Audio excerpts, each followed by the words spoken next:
Magandang buhay, ating pag-aralan, GMRC 2, Week 2, Day 2.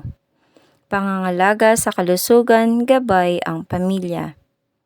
Tukuyin kung ano ang ipinapakita sa larawan. Pagtulog ng maaga, pag-ehersisyo, pagkain ng junk foods, pag-inom ng tubig, pagbabiking. Sa araling ito, inaasahan na kayo ay makapag-iisa-isa ng mga paraan ng pangangalaga sa kalusugan at kaligtasan na natutuhan sa pamilya, makapaglalarawan ng mga paraan ng pangangalaga sa kalusugan, gabay ang pamilya, ay mahalaga sa pagpapanatili ng malusog na isip at katawan upang masanay ang pagpapahalaga sa sarili. Ating basahin at tunawain ng mga salita. Kalusugan. Ito ay estado ng pagiging malusog ng katawan at isipan kung saan ang isang tao ay malayo sa sakit at may kakayahang gawin ang mga pang-araw-araw na gawain nang walang anumang hadlang. Kaligtasan. Pagiging ligtas o protektado laban sa mga panganib o kapahamakan. Ehersisyo. Gawaing pisikal na ginagawa upang mapanatili o mapalakas ang kalusugan at kahusayan ng katawan, gaya ng pagtakbo, paglakad at pagsayaw. Kayamanan. Maaaring tumukoy sa mga bagay na may mataas na halaga.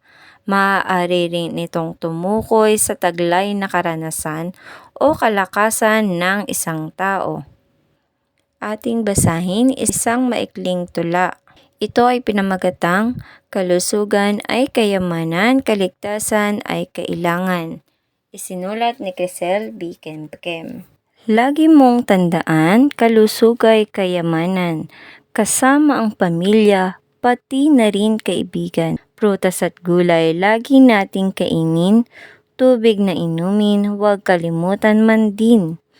Sapat na tulog, palaging siguraduhin, upang sa paggising ikaw ay handa din.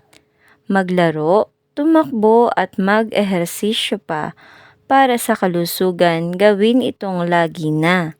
Kaligtas ay isipin, kamay ay hugasan lagi, mikrobyo'y sugpuin, virus ay pigilin. Sa paligid ay mag-ingat, laging magmasid. Kaligtas ay kailangan, mahalaga sa tuwina. Tungkol saan ang tula? Sino-sino ang mga dapat ninyong katulong o kasama upang mapanatili ang inyong malusog na isip, katawan at ang inyong kaligtasan? Maaari niyo bang isa-isahin ang mga nabanggit sa tula na pamamaraan ng pagpapanatili ng malusog na isip at katawan at kaligtasan? Bilang isang bata sa ikalawang baitang, mahalaga ba na alam mo ang iba't ibang paraan ng pagpapanatili malusog na isip at katawan at iyong kaligtasan? Para sa iyong pagtataya, magtala ng 3 paraan ng pangangalaga sa kalusugan na iyong natutuhan sa iyong pamilya. Isulat mo ang iyong sagot sa iyong kwaderno.